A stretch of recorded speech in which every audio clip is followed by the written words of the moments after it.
Hello everyone, আপনারা সবাই কেমন আছেন? আশা করি অনেক ভালো আছেন। আমি অনেক ভালো আছি। তো আজকে আবার চলে আসলাম আবার নতুন ব্লগ নিয়ে।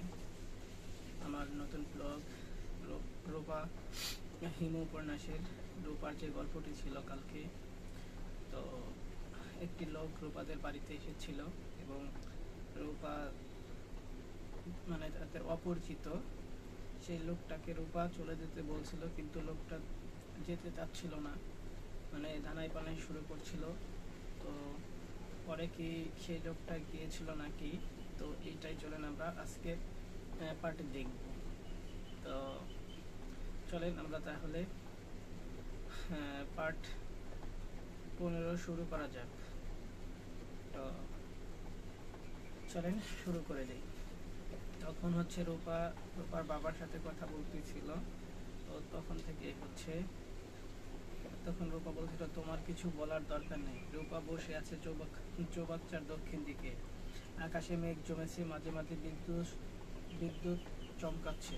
চৌবাচ্চার পানিতে বিদ্যুৎ চমকার প্রতিবিম্ব পড়ার সঙ্গে সঙ্গে মাছের জগতে এক ধরনের আলোক তৈরি হচ্ছে। রূপা দেখতে মজা লাগছে।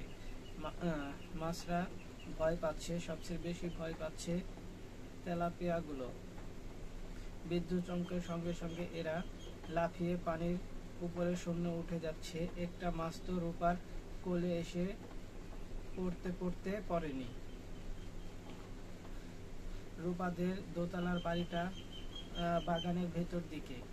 তাদের বাড়ির পাশ দিয়ে ভূতের গলি গিয়েছে। রূপার দাদা 1 বিঘা জমিতে ছোট একটা দোতলা বাড়ি বানিয়ে বাড়ির নাম দিয়েছেন ভূতের বাড়ি। তিনি বৃক্ষ প্রেমিক মানুষ ছিলেন। বাড়ি ঘিরে নানা ধরনের গাছপালা লাগিয়েছেন। ভূতের বাড়ির নামকরণের জন্যই কিনা কে জানে, এই বাড়ি ভূতের সব উপগ্রহ শুরু হয় নিশিরাতে ছাদে নুপুর পায়ে হাঁটার শব্দ। ঝড় নেই, বাতাস নেই, আপনা আপনি জানলা বন্ধ হচ্ছে খুলছে। রান্নাঘরে মিটসেপের সব খাবার দেখা যায়। রান্নাঘর সময়ও ছড়ানো, মানে তাদের বাড়ির ভুতুরে পরিবেশের মতো ছিল, যে কারণে হচ্ছে এই সব ঘটনা, অলৌকিক ঘটনা ঘটছিল। রূপার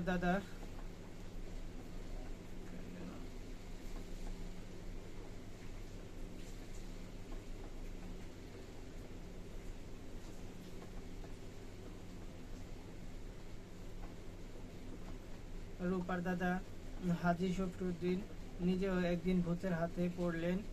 রাতে বাথরুমে গিয়েছিলেন, তারপর আর বাথরুম থেকে বের হতে পারে না, দরজা খোলে না। তিনি ছিলেন দোতলার এক তলায়, একজন দারোয়ান আর রান্নার ছেলে। শরীফুদ্দিন চিৎকার করে গলা ফাটাচ্ছেন, কেউ শুনছে না। দরজা খুলল ফজরের আজানের পর। শরীফুদ্দিন বাড়ি ছেড়ে গ্রামে চলে গেলেন। ভূতের বাড়ি পরিত্যক্ত হয়ে গেল। রূপা জন্মের পর বাড়ির নাম বদলে হারুন বসবাস শুরু করে। বাড়ির নতুন নাম হলো রূপা। রূপা ধারণা তাদের বাড়িতে এখনো ভূত আছে, তবে ভূতদের আগের থেকে ক্ষমতা নেই। আশেপাশে বিশাল অ্যাপার্টমেন্ট হাউস হওয়ার তারা কোণঠাসা হয়ে আছে। বৃষ্টির ফোঁটা পড়তে শুরু করেছে। রূপা দোতলা থেকে একতলা নামক মালিনার সঙ্গে সিঁড়ির গড়াতে দেখা। মালিনা বলল, আফা, খানা গলামু?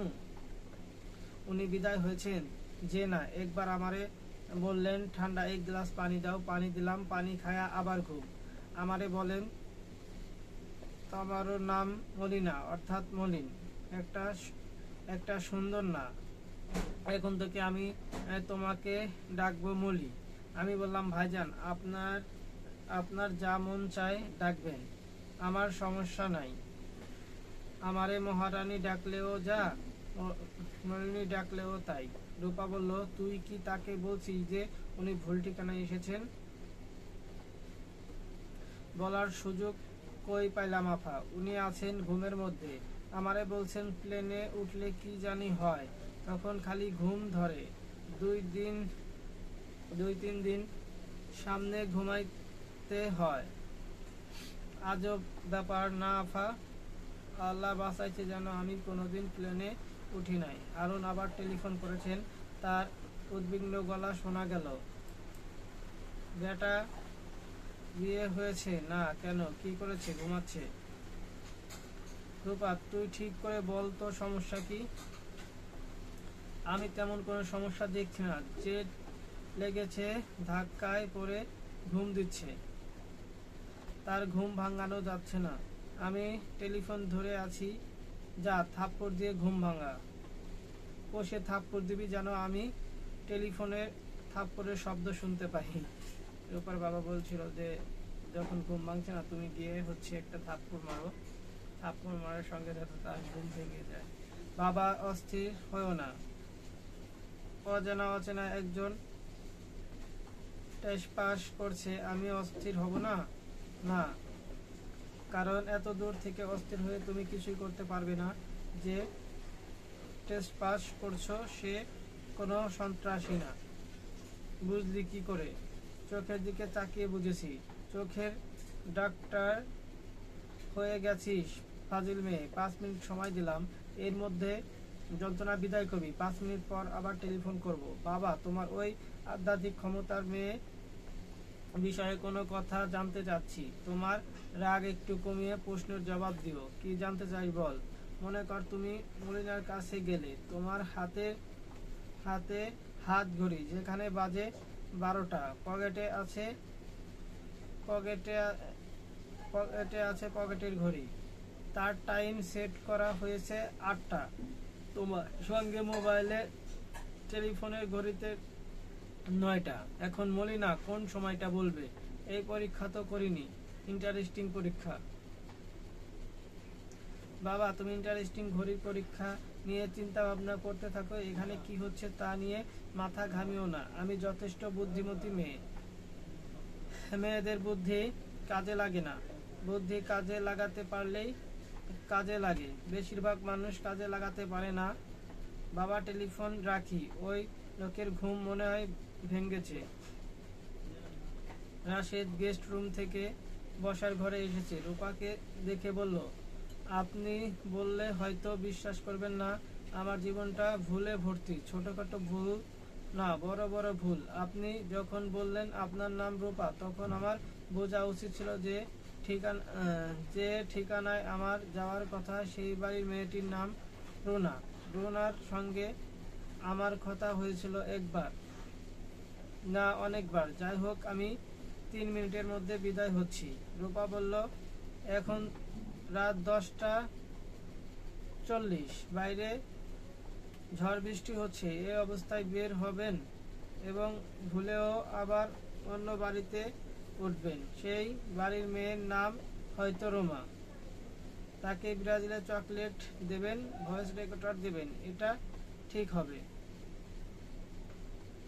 আমি হোটেলে উঠব, দিনের ঠিকানা খুঁজে বের করব। যাদের কাছে যাচ্ছেন তাদের টেলিফোন নম্বর নিশ্চয়ই আছে। তাদের টেলিফোন করে নিন, তারা এসে আপনাকে নিয়ে যাবে। টেলিফোন বুক আনতে ভুলে গেছি। ভালো করেছেন। আসুন খেতে বসি। খাওয়া দাওয়া করে ঘুমিয়ে পড়ুন। সকালে ঘুম থেকে উঠে চলে যাবেন। থ্যাংক ইউ, তুমি খুবই ভালো মেয়ে। আমাকে তুমি তুমি করে বলবেন না। তুমি আমার মতো ঘনিষ্ঠতা আপনার সঙ্গে হয়নি। সরি। যান, হাত মুখ ধুয়ে আসুন, আমরা ডিনার করি। খিদে লেগেছে না? হ্যাঁ। রূপা খাবার টেবিলের দিকে রওনা হলো। তার মোবাইল ফোন বাজতে শুরু করেছে। হারুন টেলিফোন করেছেন। রূপা ধরল না। খাওয়া দাওয়া শেষ হোক, তারপর বাবাকে সব জানানো যাবে। মারিনা শুকনো মুখে খাবার ঘরে ঢুকে বলল, আফা, উনি তো চলে গেছেন। জিনিসপত্র সব ফালাইয়া বৃষ্টির মধ্যে রওনা। সে কি? আমি বললাম, বৃষ্টির মধ্যে যান কই? উনি বললেন হোস্টেলে। তারপর ইংরেজিতে কি যেন বললেন, মনে হয় ভাবছেন আমি ইংরেজি জানি। আমিও ভাব ধরলাম ইংরেজি জানি। আমি বললাম ইয়েস ইয়েস। রূপা বলল, কথা বন্ধ করে খাবার দাও, আগে মোমবাতি জ্বালা। এরকম ঝড় তুফান হচ্ছে, এখনই কারেন্ট চলে যাবে। কারেন্ট গেলে মোমবাতি জ্বালানোর পর রূপা টেলিফোন করলো তার বাবাকে। বাবা, ঢাকার মধ্যে বৃষ্টি হচ্ছে, তোমার ওইদিকে কি বৃষ্টি হচ্ছে? না। ওই লোক ঠিক আছে? হ্যাঁ বাবা, চলে গেছে। তুমি শুকরানা নামাজ পড়তে পারো। Very good. আমি তো টেনশনে পড়ে গেছিলাম। ভদ্রলোক তিনি সুটকেস ফেলে ঝড় বৃষ্টির মধ্যে রাস্তায় নেমেছে। রাস্তাঘাট কিছুই চিনে না, কোথায় যাবে কে জানে। হয়তো মলম পাটির হাতে পড়বে, মলম পাটির চোখে মলম ডালে মানি ব্যাগ নিয়ে চলে যাবে, কিংবা খুর পাটির হাতে পড়বে, তার পেটে খুর বসাবে, রাস্তায় মোড়ে পড়ে থাকবে। এত রাতে ছাড়লি কেন? বাবা, তোমার কি এখন মায়া লাগছে? কারণ চুপ করে বসলেন। রূপা বলল, তোমার মায়া লাগছে? তার কারণ কি জানো বাবা? কারণ লোকটা সব কিছু ফেলে গেছে। জিনিসপত্র সব নিয়ে গেলে মায়া লাগতো না। ওই লোক কিন্তু তার জিনিসপত্র নিতে ফিরে আসবে না। কিভাবে জানিস ফিরে আসবে না? তুমি তো প্যারানর্মাল ক্ষমতাধর মানুষকে খুঁজে সারা দেশে ঘুরে বেড়াও। তোমার নিজের মেয়ে এই ক্ষমতা আছে তা জানো না। বাবা, রাখি, প্রচন্ড খিদে লেগেছে। কি রান্না করেছে? হ্যাঁ, জানি না কি রান্না করেছে। তোমার সঙ্গে কথা বলতে আর ভালো লাগছে। রূপা লাইন কেটে দিল। আরো লাইন কাটার পরে হ্যালো হ্যালো করতে লাগলো।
রাস্তার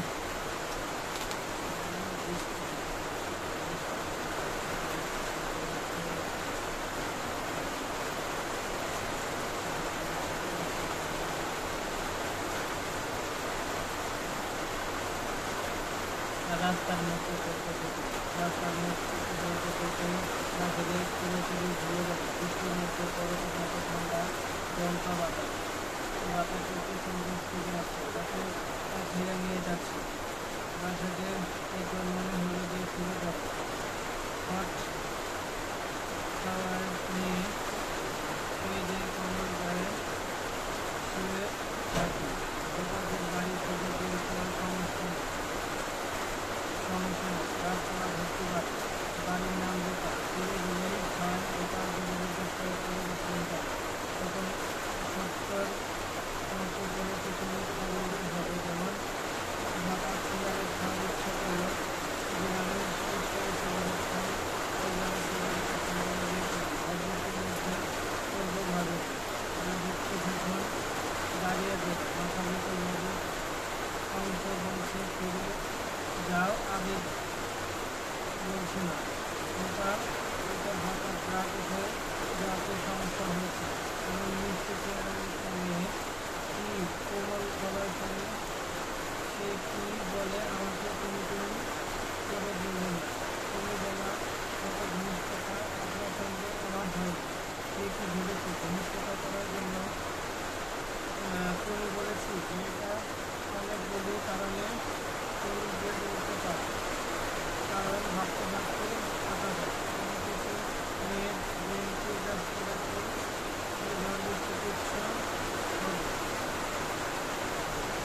হৃদয়ের কষ্ট কমিয়ে দেবে। আচ্ছা, এখন তুমি সমস্যা। হ্যাঁ হ্যাঁ, আমি বয়সে তোমার চেয়ে বড়, কাজেই তুমি বলেছি। এটা কোনো অন্যায় না, অসহ্যজনক মূলক কোনো আচরণ না, সামাজিকভাবে স্বীকৃত আচরণ ব্যবস্থা। তুমি যে বসবাস ও দোকানে আপনি তুমি নেই, সবাই তুমি। আমার ভুল সেখান থেকে হতে পারে। কোনো মানুষ বিচ্ছিন্ন দিক না, সবার সঙ্গে সবার সম্পর্ক। তুমি আমার সঙ্গে অন্তত ভদ্র ব্যবহার করেছ। ভুল করে তোমার বাড়ি উঠে পড়েছি যেন তুমি সঙ্গে সঙ্গে আমাকে বের করে দাও। কারণ ঝড় বৃষ্টিতে বের না হয়ে রাতে ডিনার করে থেকে যেতে বলেছি। তাদের তোমার সঙ্গে আমার ঘনিষ্ঠতা হয়নি তা না, ঘনিষ্ঠতা হয়েছে। এই ঘনিষ্ঠতার কারণে আমি তোমাকে তুমি করে বলতে পারি। আচ্ছা ঠিক আছে, ধরে নিলাম আমি তোমার সঙ্গে ঘনিষ্ঠতা করার জন্য তুমি বলেছি। এটাই সমস্যা কি? মানুষের স্বাভাবিক হতে ঘনিষ্ঠ হওয়া, দূর সরে যাওয়া না। রাতের হঠাৎ পা পিছলে সে দিল্লি খেয়ে চলল। কাদায় পানিতে মাখামাখি হয়ে উঠে দাঁড়ালো। বিদেশের অচেনা পথঘাট সাবধানে হাঁটতে হয়। বাংলাদেশে এখন তার থেকেও বিদেশ। তার পাসপোর্ট আমেরিকান, আর অনেক সাবধানে থাকা উচিত ছিল। ঠান্ডায় শরীরে ঝাঁকুনি উঠে গেছে, বুকে ঠান্ডা বসলেই হলো। তার লাঞ্চে সমস্যা আছে। যে পরিমাণ রক্ত তার লাঞ্চে পরিষ্কার করা সে পরিমাণ করতে পারে না। চারিদিকে জনশূন্য, এমন কিছুই রতি হয়নি যে সব লোকজন ঘরে ঢুকে খেয়ে দিয়ে ঘুমিয়ে পড়েছে। মানুষের ঝড় বৃষ্টির দেশ, সামান্য দমকা বাতাসে শহরের পথঘাট জনশূন্য হওয়ার কথা না। বাসের অন্ধকারে তিনটা হাঁটছিল। রাস্তার মাথায় একটা চায়ের দোকান দেখা যাচ্ছে, চুলায় আগুন জ্বলছে, আগুন দেখা যাচ্ছে। দোকানে চাদর গায়ে একটি খুঁটি মেরে বসে আছে। দোকানের সঙ্গে 6-7 বছরের একটা ছেলে, সে এত চাদরের নিচে, সম্ভবত দোকানের ছেলে। পাশে এগিয়ে গেল। শীতে তার শরীর কাঁপছে। দাঁতে দাঁত লাগছে, পটপট শব্দ হচ্ছে। রাশেদ বলল, আমাকে আগুন গরম এক কাপ চা খাওয়াতে পারবেন? দোকানি বলল, পারবো স্যার। ইস, আপনার কি অবস্থা? পা পিছলে পড়ে গিয়েছিলাম। আপনার কপাল ফাটছে, রক্ত করতেছে, চলুক রক্ত। আপনার দোকানে খাবার কি কি আছে? আমি খুবই ক্ষুধার্ত। দুপুরের লাঞ্চে দিয়েছিল সামান্য ভাত থেকে পাই না বলে খাইনি। এখন ক্ষুধার্ত মারা যাচ্ছি। কেক আছে, খাবেন? কেক কিন্তু টাটকা না, বাসি। কত দিনের বাসি? এক সপ্তাহ। কেক বাদ, আর কি আছে? ডিম আছে, কিন্তু ডিম করে দিলে খাবেন? হ্যাঁ খাবো, থ্যাংক ইউ। আপনি বাইরে দাঁড়ায় বৃষ্টিতে ভিজছেন, ভিতরে আসেন। একটা গামছা দিয়ে মাথাটা মুছেন। Thank you again. Thank you again. ভাই, আপনার নাম কি? শামসু। শামসু, একটি জরুরি কথা বলতে ভুলে গেছি। আমার সঙ্গে বাংলাদেশি কোনো টাকা নেই। আমেরিকান টাকা আছে, ডলার। 4 টাকা পরে দিন, অসুবিধা নাই। কই আপনি কই মেলা দিয়েছেন? মেলা দিয়েছেন মানে কি? যান কই? ভালো কোনো হোস্টেলে যাব, রাতটা হোটেলে থাকবো। শামসু চায়ের কাপ এগিয়ে দিল এবং পটলকে কেটলিতে দুটি ডিম ছেড়ে দিতে দিতে বলল, সিগারেট খাওয়ার অভ্যাস আছে স্যার? একটা সিগারেট দেই, টান দিলে শীতটা কমবে। সিগারেট খাই না স্যার। গরিব একটা কথা কি শুনবেন? অবশ্যই শুনবো। ঢাকার সব নষ্ট হয়ে গেছে। ছিনতাইকারী, মলমপাতি, নৈর্দিত পাতি এক রাতে হোটেলে যাওয়া চিন্তা বাদ দেয়। রাতে থাকবে কোথায়? আমরা রাতে থাকার কোনো জায়গা নেই। আমার এই দোকানে থাকবেন? জিন্দাবাদ বেটা, রাতে দোকানে থাকি। নয়, একটা লুঙ্গি খরিদ করেছি, সেলাই হয় নাই, বললা করি নাই। লুঙ্গি পেঁচাইয়া শুইয়া পড়বেন, এক ঘুমে রাত পার। আমি খুব আগ্রহের সঙ্গে আনন্দের সঙ্গে আপনার দোকানে থাকবো এবং কৃতজ্ঞতার সঙ্গে আপনার দেওয়ার কথা সারা জীবন মনে রাখবো। শামসুর ভিজে কাপড় দিয়ে বলল, স্যার কি যে কন, আমি গরিব মানুষ, আমার কি দিয়া করার ক্ষমতা আছে? গরম পানি দিয়েই স্নান করেন। গরম পানি কোথায় পাবেন? কেটলি গরম পানি বলক উঠেছে। স্নান করে দোকানে ওঠেন, তারপর খান। জগতের মধ্যে এবং ওটাতে বাইরে থেকে বের হয়ে যায় এবং তখন আপনার একটা দোকান পায়, ওই দোকানে আসে। তখন সে ভিজে যায়।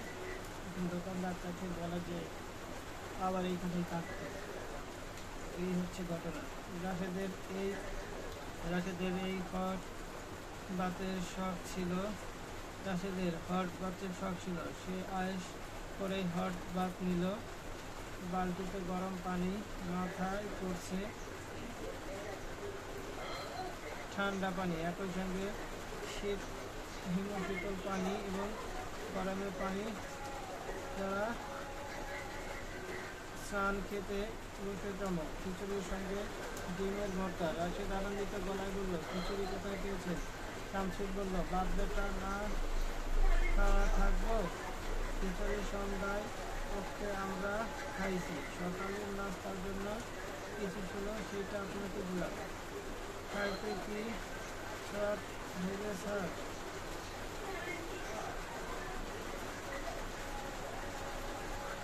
অমৃতের মতো লাগছে। আপনাকে ধন্যবাদ। আমারে খামাকা ধন্যবাদ দেন কি জন্য? আল্লাহ পাক আপনার রিজিক আছে এইখানে। প্রত্যেকটা দানার মধ্যে আপনার নাম লেখা। প্রতিটা দানার আমার নাম লেখা। যে দানার নাম লেখা নাই, সেই দানা মুখে দিতে পারবেন না। ভুল ক্রমে মুখে দিলেও করে ফেলে দিতে হবে। আল্লাহ পাকের এমনই হিসাব।